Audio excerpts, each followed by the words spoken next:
Последниве години во Струмичко се зголемуваат земјоделските површини кои не се обработуваат. Место градинарски производи или овошни насади, нивите од Струмичкото плодно поле стануваат пасишта и угари.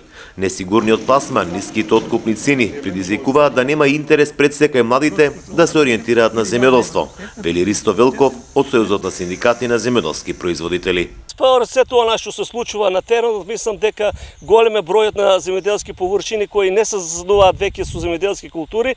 Пред се една од причините не навременото исплаќање на земјоделските производи, а не мал број од земјоделските производители се разочарани со ниските откупни цени на нивните производи, бидејќи во X случаи, ако не и повеќето од своето производство, нашиот земјоделски производител производите ги дава со пониска цена од цената на чинење на самото производство.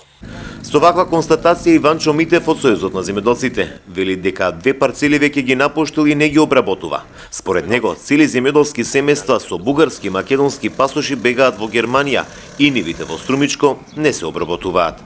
Веќе е страшно полето да влезе, значи. Јас имам 2 ниви напуштено, не сакат ето да и работа, бидејќи се маленки и далеки.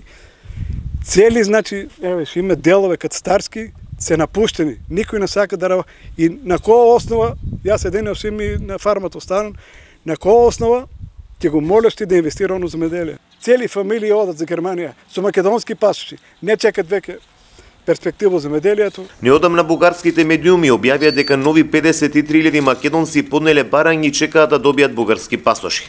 Упатените тврдат дека со овој тренд на заминување на младите во странство, не само што ќе нема кој да ги работи нивите во Македонија, туку и стопанството ќе се соочи со недостиг на млад кадар кој директно би се вклучил во производството.